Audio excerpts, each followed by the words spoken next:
was doing a Bible study on this passage, and she was saying, this passage actually alludes to an age-old truth that religious leaders who want to can always find a legitimate reason to not stop and help the hurting in front of them. And I just thought that was, so profoundly true. I mean, we think about all the realities today of, hurting people and all the reasons why we can't, separation between church and state, and I don't want to, all these different reasons why we avoid kind of helping the hurting people in front of us. And I think, kind of going back to what Stephanie was saying, I think the other piece of this passage is that we always want to be able to say, well, what's enough? What do I have to do? What's good enough? And so that we don't have to give it all. But Jesus, just make it clear what's enough, and I'll do enough. And so, and I think kind of what you were saying, Laura, with this passage, Jesus brings it out of the metaphoric into the tangible, the real embodied love. Well, I think the same thing is true in the parable of the rich young man as well. And I think in both of these, they come with this question of what's enough, because they think they've done enough and they got enough. And then Jesus says, no, that's not enough. There's more required. And I think that there is kind of this fallacy that Western Christianity has kind of lived under. It is this belief that we can be beneficiaries of the resurrection without having to endure crucifixion. And I believe that is this desire that really kind of waters down our faith in such profound ways. And I think this passage is a really good example of it. And I want to just read real quickly Dr. King, a piece of Dr. King's sermon that he did on this passage. He said, it's a sermon from November 20th, 1955. He says, now, without a doubt, Christian social responsibility includes the sort of thing the Good Samaritan did.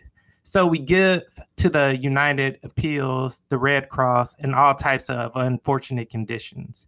In the midst of such staggering and appalling conditions, we cannot afford to pass by on the other side. Like the Good Samaritan, we must always stand ready to descend to the depths of human need. The person who fails to look with compassion upon the thousands of individuals left wounded by life's many roadsides is not only unethical, but ungodly. Every Christian must play the Good Samaritan. But there is another aspect of Christian social responsibility, which is just as compelling. It seeks to tear down the unjust conditions and build anew instead of patching things up. It seeks to clear the Jericho road of its robbers, as well as caring for the victims of the robbery. And I just love how when we do biblical interpretation and we get down to what feels like the core, there's even deeper levels and layers. Yes. And what the Good Samaritan does, while it is applaudable, it is great in many respects, it is compassion and mercy, but he doesn't do justice. And what Dr. King is trying to advocate for, like, how do we understand this passage as not just the appeal to compassion and mercy, but how do we press in even further and actually pursue justice? And I think it is so rich and profound, and it's a word that needs to be heard in the body of Christ today. But I'll also just say the other side note to this passage is the reality that if the wounded man on the side wasn't unconscious and he actually would have woke up and saw who was helping him, he probably would have refused his help. Yeah, say more about that. He needed it. And so, like, it speaks to the depth of distortion of our vision in regards to who our neighbor is, because we have actually been so socialized by the logics of this world that we actually think that some people are so categorically different from us that they cannot be our neighbor, that they could not be somebody that God is actually commissioning us to pursue life together with, to actually defend the interest and the needs and the integrity of that other. And we're seeing this play out right now in the midst of, what's going on again with our Asian American brothers and sisters right now, being deemed as perpetual foreigners. I know we're going to talk about it briefly, but we're seeing people just walking down the street, minding their own business, getting assaulted. And then they are getting being slandered and called everything but a child of God and told that this is not their home. This is not where they're supposed to be. And this logic is directly connected to this parable of the Good Samaritan, where we can actually be so conformed to the patterns and the logics of this world that are so anti-gospel that we start to see one another as anti-human and not equitable image bearers of God's and people that we are inherently disconnected from and not bound to. Yeah, Dominique, that's a great line, that if the man had woken up and saw that it was a Samaritan who was helping him. Can you just play that out for people who don't know why the punchline is the Good Samaritan in this context? Can you just say a few words about the cultural, ethnic struggle that was existing then and why Jesus lands this on the Samaritan as opposed to on the Levite and the priest? Can you just give a couple of bits of that? Stephanie kind of spoke to it briefly, but Samaritans were seen, they were despised people. They were seen as less than. They were historic enemies of the people group in which this wounded man represented. And so had he woken up, I mean, the last person he ever would have thought would have come to his aid was a Samaritan. And had he woken up, he would have actually seen the Samaritan as someone who was inferior, who actually should not have been in contact with him, touching him. And so therefore he would actually cast him off as opposed to receive the blessing that the Samaritan actually had for him. Yeah. Great. I think there's so many, there's just complexity and nuance that Dominique raises as we are looking at this and applying it to modern reality, modern issues that are happening as we think about our Asian American brothers and sisters, and the trial that Derek Chauvin is experiencing right now. And I don't know, again, we had a little blip in technology that we lost a little bit of time, but so justice being the dismantling of the systems that created a road that was dangerous to travel, right? That put people on the margins of society, that they saw robbery as a means of, and harming others as a means for their own survival, all of these different things that structurally created the systems that led this individual to be in need of help in this moment, right? And for some to have to respond. And that is not to say that we will not have choices in life to respond and come to the aid and rescue of each other, our brothers and sisters, our neighbors, but to look at the structure that has created such things. So on one hand, we have the video clip of the trial. And I know that many people, media, Doug, all of us, have said at one point of the woman who took the video that was seen around the world about the murder of George Floyd. First of all, she was a 17-year-old girl. Let's get that straight, right? Walking her 9-year-old cousin to the store. They were walking as young people to the corner store. When they left their house, even the system that, wherever they left, they did not expect to see a man murdered in front of their eyes, right? Like that was not the intent that when they left their door. But it was also the neighborhood and the community where the possibility of that happening could take place, right? So again, you see the perceptiveness of this 17-year-old girl at the time who is aware enough of what is happening between state-sanctioned violence, police officer, law enforcement, and this Black man on the ground, and navigating, how do I protect my 9-year-old cousin?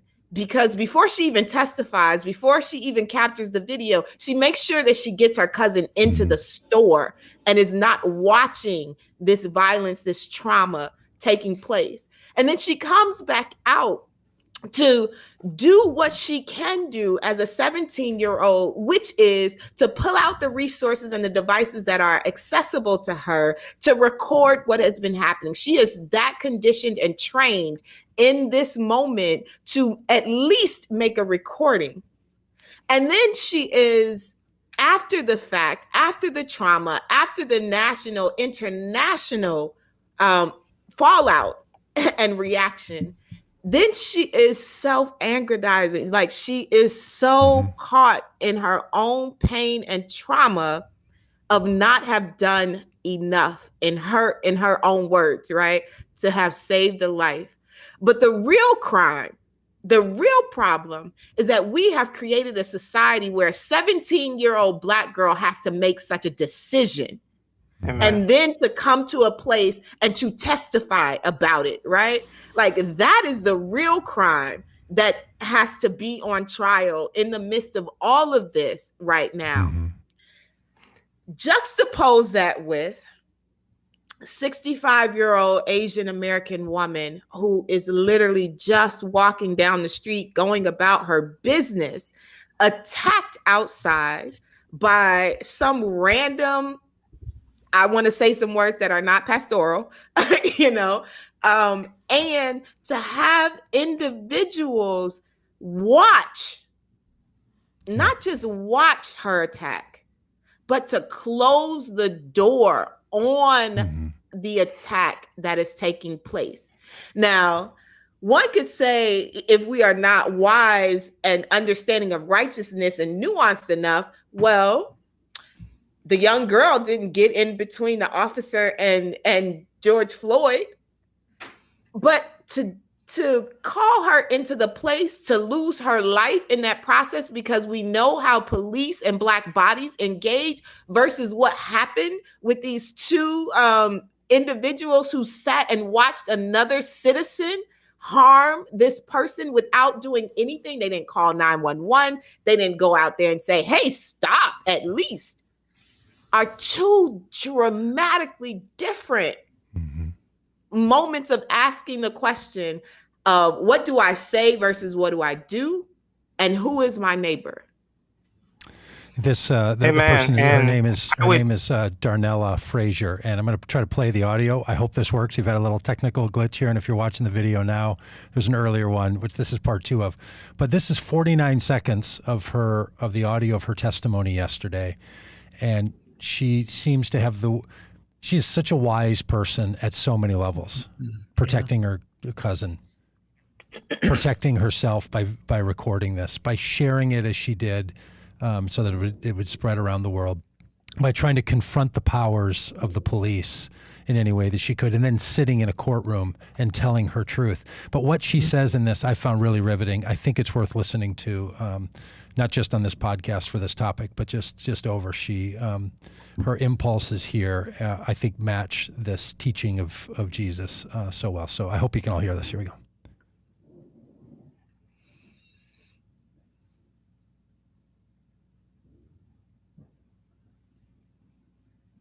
We can't hear it yet, Doug. Oh, you can't hear any of that? No. Okay, sorry about that. Okay, well, I apologize. We have a little technical glitch here. We can't do it. So I'll just try to do a simple. She basically says, I saw in him the people who look like me, look like my family. I wish I had done more. Every night I apologize, she says, to George Floyd for not intervening to try to save his life. She felt it was, as you put it so well, Stephanie, that it was her responsibility. And the lawyers and others said, and she even said, but it wasn't my job to stop the killing. It was the police officer's job to stop the killing. But she was not setting herself away. She was saying, this is all of us. It's this moment. This is the question that the Good Samaritan question asks, that the Holy Week asks, that Good Friday asks, is your point earlier from the earlier part of the podcast, Dominique. Were you there? Where are you? Where do you find yourself in this? And look, if Easter stories were just a reminiscence of what happened in the past and we're just telling some 2,000-year-old story and who cares, it wouldn't carry us. It wouldn't propel us. The thing is, this is happening in our streets. It's happening in our families. It's happening in our businesses. This kind of struggle and violence is built into the human systems and structures that we live in. And so we're all called to account for how and where we find ourselves in the midst of all of this. So we'll try to find a way for people to find and see that video. We'll put it in the show notes and in the other places. And Stephanie, I just want to thank you for really kind of parsing out the nuance that exists between those two realities. And I want to say, for anybody who is really casting blame on this 17-year-old girl doing all that she could, the real piece of the Jericho Road that we have to examine is the fact that we live in a nation that has, and this is not, and it's a shame we have to qualify this, but for the sake of folk, I know we have to qualify this. This is not an indictment on all law enforcement, but we live in a society where there is this kind of fraternal unity of the badge, where you can see these other officers who are standing by and watching, who it was their responsibility to intervene. It was their job. Instead of doing what they should have done, they're warding people off, telling them why they can't intervene, denying him access to medical services that could have potentially saved his life. They are defending the line.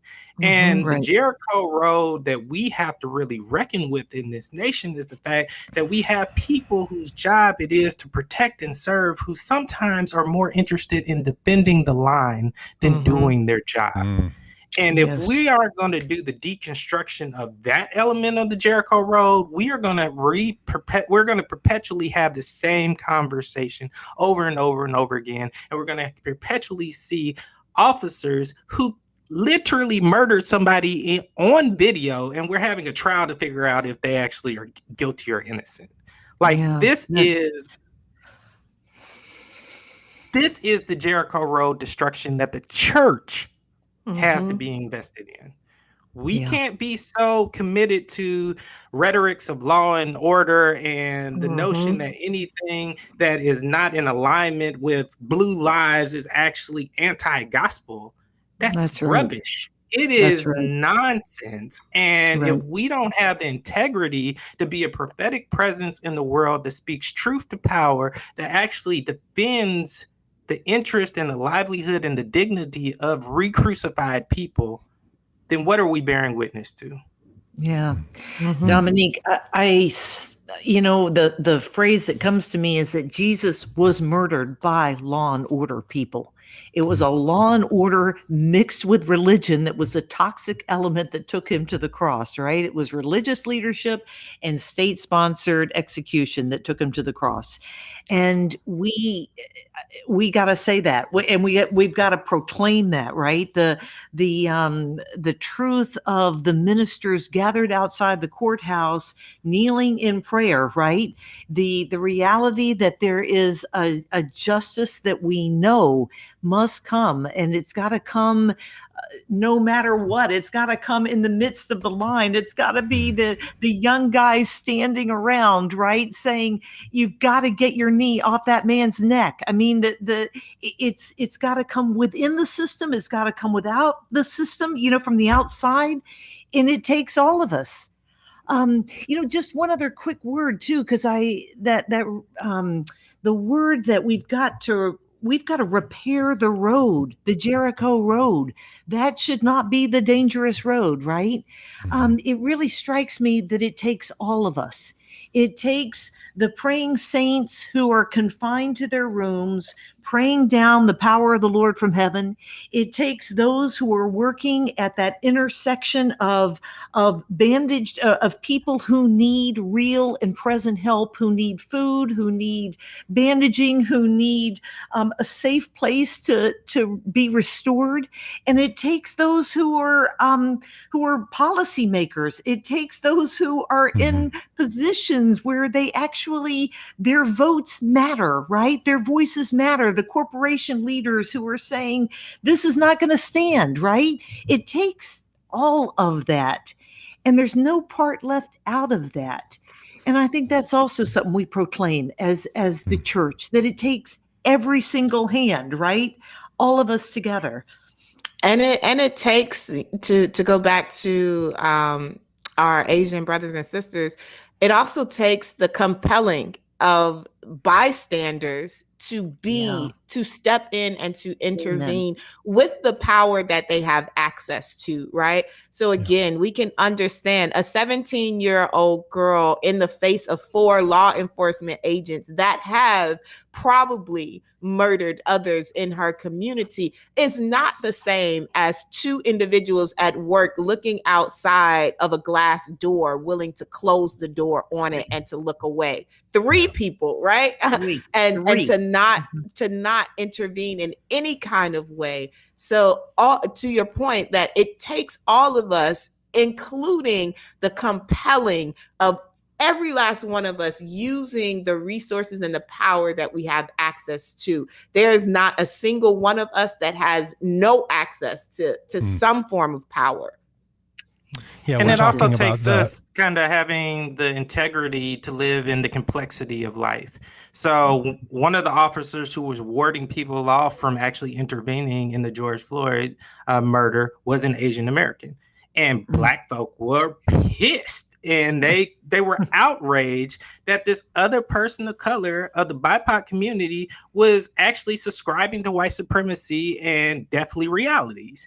But then on the flip side, we have to have the integrity to talk about how many Black folk have been involved in the assaults and the violation of the image of God in Asian American folk, particularly Asian American elders, who are just being randomly assaulted. And so I think Holy Week really brings this balance where it calls us to understand kind of the question of who is my neighbor, but also how am I living with integrity in regards to what I proclaim? Like, I can't go out in the world when my people are suffering and be mad that folks aren't standing in solidarity with me. But then when my people are complicit in other people's suffering, I don't have the integrity to speak truth and actually name what's going on.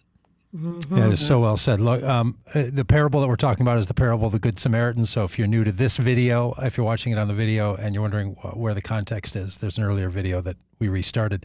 But in that parable, which we talked about so well in the first segment, Jesus is asked by a religious leader, right? What must I do to be on the path of life? And Jesus says, well, how do you read the law? And he says, love God and love your neighbor. And Jesus says, well, go and do that then. And then the text puts it this way. But the man wanted to justify himself. So he asked, who is my neighbor? Now, look, there are times when there's a really deep question we all ask about who my neighbor is. And then there's times where we're justifying that. In other words, not my responsibility. This is a court case, in my view, where the defense is basically saying the police did not have a responsibility to George Floyd because he was a criminal, he was intoxicated, he was the wrong kind of person. So he had no responsibility to him. If there ever was a play out of, because he wanted to justify himself, he said, I am not responsible for him. Yet all these other people in the crowd, the bouquet of humanity, as the prosecution put it in this case, was saying, we have a responsibility to him, but the system of power said you can't intervene. So it is this moment this is, I think, why it's captured so many of our passions and so much of our call, because you see what has been talked about played out in this narrative and in this video, and now there's a trial which is going to expose, in that painful, slow way that trials do, the realities. And this is not going to be the final time. This is going to keep going. This is a teaching that has to embed in us and live through us and continue all the way through. Anybody want a final word? I know we've run up right up to our promised ending time for all of you, but anybody else want a final word here on this Wednesday of Holy Week and this Wednesday of Reckoning Week? Well, I would think only Jesus, say go and do. Yeah, that's Jesus' final word on that. That's right. So may you all go and do likewise. We do this as a daily podcast. If you're a regular just on our Wednesdays, so glad to have you. If you're just a podcast listener on Wednesdays, so glad to have you. If you want to participate with us in what we do across the board in our Vote Common Good daily podcast, 10 a.m. every day except Wednesday, when we come to you a little early because there's a lot of work to do on Wednesdays. So we come to you at 9 a.m. Central Time, 10 a.m. Central Time on all the other days. So we will see you next week if you're a regular here on Wednesdays, and we'll see you tomorrow if you're a regular on the podcast. So good to have you with us. Thanks all. Bye, everybody.